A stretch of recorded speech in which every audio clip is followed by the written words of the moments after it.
Hi friends, నేను మాత్రం సూటిగా మొహమాట లేకుండా ఒక విషయం చెప్పాలనుకుంటున్నాను. 2028లో మాత్రం నేనేంటో చూపించాలి అనుకుంటున్నా. దాంట్లో నో డౌటు నా క్లాస్మేట్స్ కావచ్చు, నా స్నేహితులు ఎవరైనా కావచ్చు, నా కోసం సపోర్ట్ చేసే వాళ్ళు ఎవరున్నా ముందుకు వచ్చారు అంటే మాత్రం కన్ఫామ్ అంటే 100% నేను ముందుంటా, ఖచ్చితంగా ముందుంటా. నేను చేసే పని ఏంటంటే ఎక్కడికి వెళ్ళినా అవినీతి తప్ప వేరే ఇంకొకటి కనిపించట్లేదు నాకు. ఎక్కడికి వెళ్ళినా అవినీతి మాత్రమే కనపడుతుంది. ఎక్కడ చూసినా అవినీతి. ఇంకా లాభం లేదు. చూసి మా తాత పోయాడు, మా నాన్న వల్ల కాలేదు, మన వల్ల కాలేదు, మన తరాలు మారినా తలరాతలు మారట్లేదు అనే కాన్సెప్ట్ నాకు ఉంటుంది ఫ్యూచర్లో. తరాలు మారినా తలరాతలు మారట్లేదు అంటే ఖచ్చితంగా మన భవిష్యత్తులో బాగుపడవు, ముందు అస్సలే బాగుపడవు. 100% చెప్తున్నా. ఇక ఎలా ఉంటుందంటే 100 రూపాయలు ఇస్తే అమ్ముడుపోయే వ్యవహారం ఉంటుంది. ఆ స్థితి రాకూడదు అని ఎంతవరకైనా సరే నేను దిగాలనుకుంటున్నా రంగంలో. చాలా టైం ఉంది దానికి కూడా. కాకపోతే ఒక విషయం అయితే నేను చెప్పదలుచుకున్నా, 100% చేసి తీరుతా. నేను 100% నేను చేసి తీరుతా. ఖచ్చితంగా నా సపోర్టింగ్ ఏంటంటే నా క్లాస్మేట్స్ని నేను కొంచెం తీసుకోవాలనుకుంటున్నా. వాళ్ళ సపోర్టింగ్తో నేను ముందుకు వెళ్ళాలి ఫస్ట్ ఆఫ్ ఆల్. తర్వాత వెనకాల నెక్స్ట్ ఎవరైనా ఉన్నారు అంటే మిగతా వాళ్ళ గురించి ఆలోచించాలి. చూస్తాను. ఒక అవినీతి ఏంటి అంటే ఒక మండలం దగ్గరికి వెళ్తే పనులు అవ్వట్లేదు. ఏం పని అవ్వట్లేదు అంటే మన ల్యాండ్స్ కానీ వగైరా ఏదైనా ఉండనివ్వండి, ఏ సమస్య వచ్చినా కానీ ఈరోజు కాదు రేపు రండి, రేపు కాదు ఎల్లుండి రండి అన్నట్టుగా ఏదో ఒక పాఠం చెప్తున్నారు, పంపించేస్తున్నారు. సో అలాంటి అధికారులకి మరి జీతాలు ఎలా ఇస్తున్నారు గవర్నమెంట్ ఏంటి అర్థం కావట్లేదు. ఇంతకుముందు కంటే ఈ కాంగ్రెస్ వచ్చిన తర్వాత మరి దారుణంగా తయారైంది. హైదరాబాదులో ఆటోలు తిప్పుకొని బ్రతికే వాళ్ళకి కూడా కడుపు కొట్టే వ్యవహారం వచ్చిందంటే, కొట్టేంత వ్యవహారం వచ్చిందంటే ఎంతవరకు వచ్చిందంటే అంత దారుణంగా వచ్చేసింది. నాకు ఒకడు ₹1,00,000 మోసం చేశాడు అని నేను పిఎస్కి వెళ్తే కూడా నాకు న్యాయం జరగలేదు. ఒకసారి దయచేసి ఆలోచించండి. వీలైనంత వరకు షేర్ చేయండి, ఏం ప్రాబ్లం లేదు. వీలైనంత వరకు షేర్ చేసేసేయండి, చేయాలనిపిస్తే చేసేసేయండి, నో ప్రాబ్లం. ₹1,00,000 ముంచిన వాడి మీద కేసు పెట్టండి అంటే కేసు పెట్టలేదు. సపోజ్ మనం ఎక్కడన్నా ఇప్పుడు జెంట్స్ వదిలేయండి, లేడీస్ ఎక్కడన్నా ఏదో ఫ్రస్ట్రేషన్లో ఉండి ఒక 200 కొట్టేది పోయి 20,000 కొట్టారనుకోండి ఫోన్పే సపోజ్.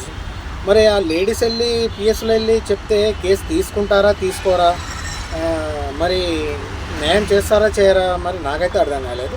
₹1,00,000 మోసం చేసినవాడు నేను వాడికి అన్ని డబ్బులు వేసాను. నేను అంటే 50% నేను ఫోన్పేలే చేసేవాడికి, అయినా కానీ నాకు న్యాయం చేయలే. ఈ పిఎస్లోనే నమ్ముకుంటే ఏం న్యాయం జరుగుతుంది అసలు? ఎవడికి చెప్పుకోవాలి? లేనోడి పరిస్థితి ఎవడి దగ్గరికి వెళ్ళాలి? ఎవడి దగ్గరికి వెళ్తే న్యాయం జరుగుతుంది? ప్రతి ఒక్క దాంట్లో అవినీతి ఉంది, ప్రతి ఒక్క దాంట్లో అన్యాయం ఉంది.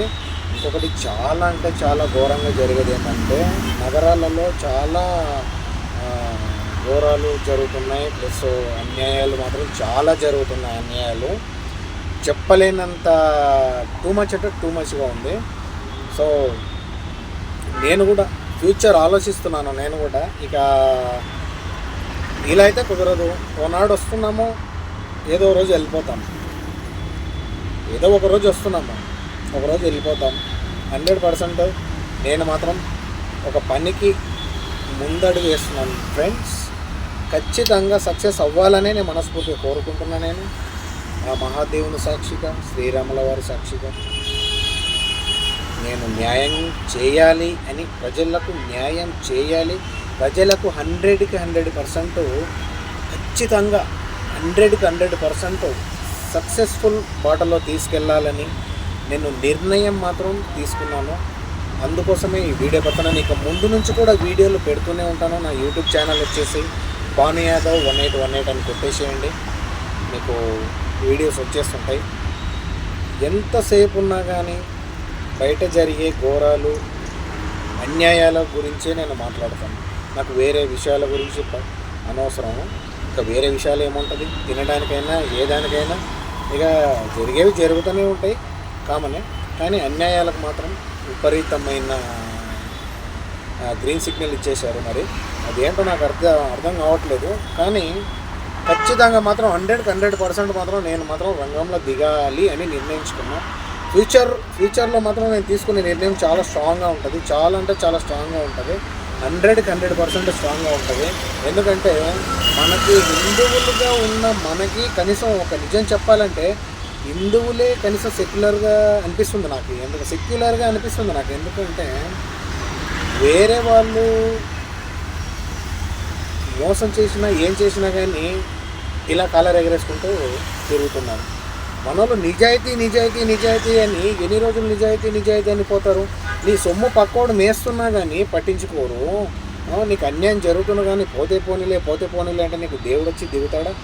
నీకు దేవుడు వచ్చేగా నీకు న్యాయం చేస్తా అంటాడా?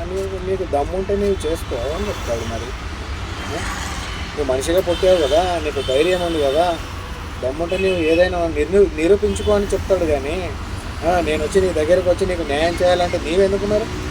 మనిషి పుట్టకేందుకు? ఇక నుంచి ఏ విషయంలోనైనా సరే అన్యాయం అనేది చూస్తూనే ఉన్నా, ఇంకా చూస్తా. కొద్ది సంవత్సరాలే చూస్తా, ఎక్కువ సంవత్సరాలు కూడా కాదు.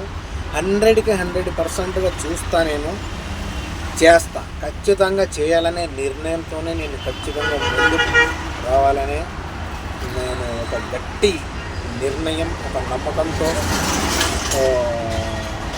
ఒక నిర్ణయం మాత్రం తీసుకున్నాను. నేను 100% న్యాయం చేయాలి ప్రజలకి. ప్రజల్లో మెయిన్ ఇంపార్టెంట్ ఏంటంటే ప్రజలకి మార్పు అనేది ఒకటి తీసుకురావాలి. వాళ్ళకి అవగాహన ఏంటి, మీ భవిష్యత్తు ఎలా ఉంది, ఎక్కడికి వెళ్తుంది ఏంటి అనేది ఫ్యూచర్లో ఒక్కొక్కరికి సినిమా చూపిస్తా.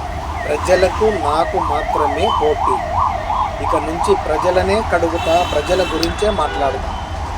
సిగ్గు శరాలు లేకుండా బ్రతుకున్నారని ఈ ప్రజలకి ఖచ్చితంగా బుద్ధి చెప్పే వరకు వదలను. 4 సంవత్సరాలకు తగినంత గడ్డి పెట్టి వదిలేస్తా ఈ ప్రజల్ని. 100% గడ్డి పెట్టి వదిలేస్తా. రోజు గడ్డి పెడతానే ఉంటా ఈ ప్రజలకి, రోజు గడ్డి పెడతానే ఉంటా. సిగ్గు శరాలు తెచ్చుకొని బతకండరానికి గడ్డి పెడతానే ఉంటా. ఇక నుంచి నా పనే అది. 100% న్యాయం ఏంటనేది, రోడ్లు కానీ మురికి కాలువలు కానీ ఎటు చూసినా ఘోరాలు అన్యాయాలు, ఎక్కడ చూసినా ఏ ఇంటి ముందు చూసినా ఘోరంగా నీళ్ళు వెళ్ళిపోతుంటాయి, మురికి నీళ్ళు వెళ్ళిపోతుంటాయి, పట్టించుకోరు. రోడ్లు అతి ఘోరంగా ఉంటాయి రోడ్లు, అయినా పట్టించుకోరు.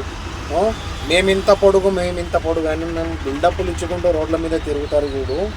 అలాంటి వాళ్ళని ఎక్కడ పెట్టి నూకితే కరెక్ట్గా ఉంటుందో నాకు అర్థం కావట్లేదు. మరి నాకు మాత్రం మైండ్ బ్లోయింగ్ అయిపోయింది. ఇక ఒక్కటే విషయం అంటే సపోర్టింగ్ ఎంతమంది చేస్తే అంత స్ట్రాంగ్గా నా పవర్ అనేది పెరుగుతుంటుంది. సో దయచేసి వీలైనంత వరకు దయచేసి సపోర్టింగ్ చేయండి ఫ్రెండ్స్. 100% న్యాయం ఖచ్చితంగా చేస్తాను. నేను నా ఫ్రెండ్స్ని నమ్ముకుంటున్నాను. నేను 100% నా ఫ్రెండ్స్ దగ్గరికి ఇంకా చెప్పలేదు, వెళ్ళలేదు. ఏదో ఒక సందర్భంలో అయితే నేను ఖచ్చితంగా చెప్పి తీరుతా, 100% చెప్పి తీరుతా. సో నా క్లాస్మేట్స్ నుంచి నాకు మార్పు అనేది వస్తుందని నేను ఆశిస్తున్నా. 100% ప్లస్ బయటి వాళ్ళు కూడా నాకు చాలా వరకు ఎంతవరకు సపోర్ట్ చేస్తే నాకు అంత హ్యాపీగా ఉంటాను నేను. ఎందుకంటే వాళ్ళ ఫ్యూచరు ఎక్కడికి తీసుకెళ్ళాలన్నా ఒక సపోర్టింగ్ అనేది ఉండాలి. ఆ సపోర్టింగ్ నేను తీసుకుంటున్నాను. నేను ఖచ్చితంగా మీ ఫ్యూచర్ గురించి ఆలోచించేవాడిగా నేను ముందుకు రావాలనుకుంటున్నాను. అప్పటి వరకు దయచేసి మినిమం దయచేసి అర్థం చేసుకొని నా వీడియోలు చూసి కొంచెమన్నా సపోర్ట్ చేయండి. దయచేసి సపోర్ట్ చేస్తారని మనస్ఫూర్తిగా కోరుకుంటున్నాను. Thank you friends.